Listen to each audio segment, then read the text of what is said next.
Hello అండి. నమస్తే. Welcome to my channel Vanitha cakes and vlogs. ఈరోజు వీడియో వచ్చేసి చాక్లెట్ స్పాంజ్ కేక్ అండి. ఈ స్పాంజ్ వచ్చేసి నేను చాక్లెట్ పేస్ట్రీ కేక్‌లో బేస్ కింద యూజ్ చేస్తాను. పర్ఫెక్ట్ మెజర్‌మెంట్స్‌తో ఈ వీడియోలో చూపిస్తున్నాను. ఈ కేక్ బేస్ అనేది. ఇదైతే చాలా స్పాంజీగా, టేస్టీగా కూడా ఉంటుంది. ఒకసారి ఇంట్లో ట్రై చేసి కామెంట్ చేయండి ఎలా వచ్చిందో. ఇప్పుడు ప్రాసెస్‌లోకి వెళ్ళిపోదాం. ఇక్కడొచ్చేసి వికీఫీల్డ్ నుంచే ప్రతీదీ కూడా తీసుకుంటున్నాను. కంపెనీవైతే చాలా బావుంటాయి. ఫస్ట్ చూపించింది cocoa powder, baking powder, baking soda ఇవన్నీ. ఇక్కడ మనం హాఫ్ కేజీ పేస్ట్రీ కేక్‌కి రెడీ చేసుకుంటున్నాం కాబట్టి బేస్ అనేది పావు వస్తుందండి. అందుకని ఇక్కడ హాఫ్ కప్పు మైదాకి పావు కప్పు ఆయిల్ అందులో సగమే ఏస్తాము. పావు కప్పులో ఆయిల్ అనేది. తర్వాత 1 tablespoon, half teaspoon, పావు టీ స్పూను ఇవన్నీ ముందుగా చూపిస్తున్నాను. మీరు పక్కన పెట్టుకుంటారని. ఇక్కడ వచ్చేసి లంచ్ బాక్స్ వచ్చేసి 5 ఇంచ్ ఉంటే సరిపోతుంది. కొంచెం టాల్ వస్తుంది 5 ఇంచ్ అయితే. ఇది బటర్ పేపర్ అండి. దానికి తగ్గట్టు కట్ చేసేసి పక్కన పెట్టేసుకున్నాను. ఇప్పుడు చూపించే ప్రతి ఇంగ్రీడియంట్ కూడా జల్లెడతో జల్లించుకోవాలండి. లేదంటే కేక్ అనేది పొంగదు. అలానే స్పాంజిగా కూడా రాదు. ఇప్పుడు ఒక బౌల్ తీసుకొని డ్రై ఇంగ్రీడియంట్స్ జల్లించుకుందామండి ఫస్ట్. ఇక్కడ వచ్చేసి హాఫ్ కప్ మైదా, హాఫ్ కేజీ కేక్‌కి బేస్ పావు ఉండాలి. పావు బేస్‌కి మెజర్మెంట్స్ అండి ఇవన్నీ. ఇది హాఫ్ కేజీ కేక్‌కి యూజ్ చేసుకోవచ్చు. ఆ తర్వాత half teaspoon baking powder, teaspoon TSP అని ఉంటుందండి. అలానే పావు టీ స్పూన్ బేకింగ్ సోడా. అన్నీ కూడా నేను ఎలా అయితే లెవెల్‌లో చూపిస్తున్నానో వీడియోలో అలానే తీసుకోవాలి. ఇక్కడ కోకో పౌడర్ వేసేటప్పుడు వీడియో స్కిప్ అయిపోయింది. అందుకే చూడండి ఇక్కడ 2 table spoon already 1 table spoon వేసేసాను. తర్వాత నెక్స్ట్ టేబుల్ స్పూన్ వేసాను. టీవీఎస్పీ ఉంటుంది చూసుకోండి. టీ స్పూన్ వేరు, టేబుల్ స్పూన్ వేరు. ఇక్కడ ఉండలు లేకుండా బాగా జల్లించేసుకోవాలి. కొంచెం స్పూన్‌తో ఇలా స్ప్రెడ్ చేసేసుకుంటే ఉండలు ఏమైనా ఉంటే కిందకి వచ్చేస్తాయి. ఇవి వచ్చేసి డ్రై ఇంగ్రీడియంట్స్ అండి. ఈ 4 ఇంగ్రీడియంట్స్ వేస్తే సరిపోతుంది డ్రై ఇంగ్రీడియంట్స్‌కి. తర్వాత వెట్ ఇంగ్రీడియంట్స్ ఎలా చేయాలో చూద్దాం. తర్వాత ఒక బౌల్ తీసేసుకొని 2 ఎగ్స్ అండి. హాఫ్ కేజీకి అయితే 2. దీన్ని మనం కేజీ చేయాలనుకుంటే ప్రతి ఇంగ్రీడియంట్ కూడా డబుల్ చేసుకుంటే కేజీ వచ్చేస్తుంది. ఇక్కడ ఎగ్ అనేది ఫోమీగా రావాలండి. బీటర్‌తో బీట్ చేసేసుకోవాలి. యెల్లో కలర్ అంతా వైట్ కలర్ వచ్చే వరకు బీట్ చేయాలి. మనం ఇక్కడ ఎంత బాగా బీట్ చేసుకుంటే కేక్ ఎగ్ స్మెల్ అనేది అంత రాకుండా ఉంటుంది. చూసారా వైట్ కలర్‌లో వచ్చేసింది. ఇప్పుడు హాఫ్ కప్ షుగర్ అండి. మనం హాఫ్ కప్ మైదాకి హాఫ్ కప్ షుగర్ వేస్తున్నాము. ఒకటేసారి వేసేయకుండా కొంచెం కొంచెం వేసుకుంటే షుగర్ పౌడర్ అనేది బాగా కలుస్తుంది ఎగ్స్‌లో.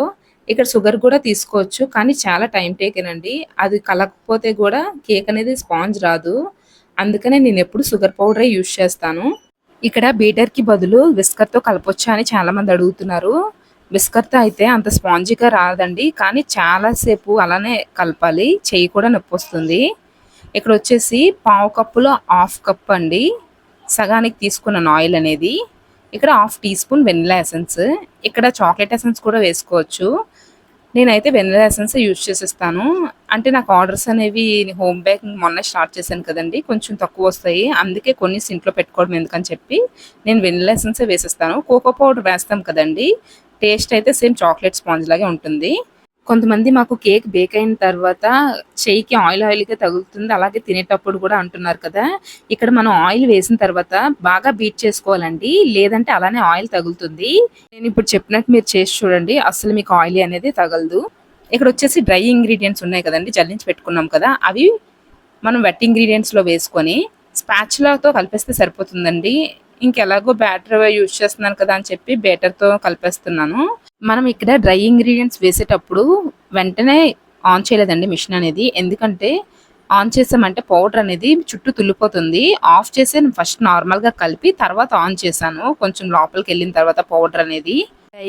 ఈ డ్రై ఇంగ్రీడియెంట్స్ అనేవి 2-3 బ్యాచెస్ కింద వేయాలి. అంటే పౌడర్‌కి తగ్గట్టు మరీ ఎక్కువుంటే 3 బ్యాచెస్ వేయాలి. ఇక్కడ నాకు కొంచెమే కదా కాబట్టి 2 బ్యాచెస్ కింద వేస్తే సరిపోతుంది. ఒకటేసారి వేయడం వల్ల ఏంటంటే లంప్స్ అనేవి ఫార్మ్ అయిపోతాయి. వాటి వల్ల ఏంటంటే ఎయిర్ బబుల్స్ ఎక్కువ ఉండిపోతాయి లోపల. ముద్దలుగా ఉండిపోద్ది కేక్ అనేది. అంత బాగా రాదు.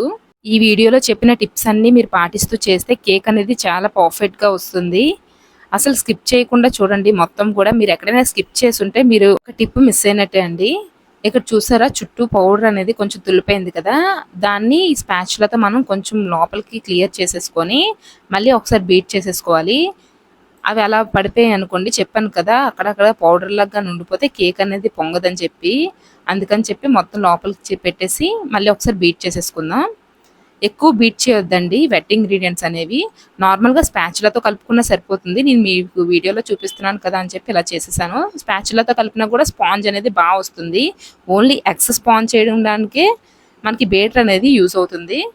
చూసారా ఇక్కడ పక్కన పెట్టేసాము. ఎక్కువసేపు అలా పెట్టేసుకోకూడదండి.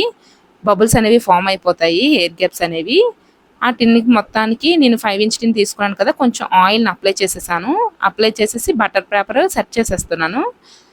ఇక్కడ వచ్చేసి చాలా మంది ప్రీహీట్ పెట్టాలి అంటున్నారు. నేనైతే ఎన్నిసార్లు ప్రీహీట్ పెట్టినా కేక్ అనేది మాడిపోతుంది, ఎందుకో తెలీదు. నేనైతే ఎలాంటి ప్రీహీట్ కూడా పెట్టను. నార్మల్‌గానే కేక్ బ్యాటర్ వేసేసి కుక్కర్‌లో పెట్టేస్తానండి.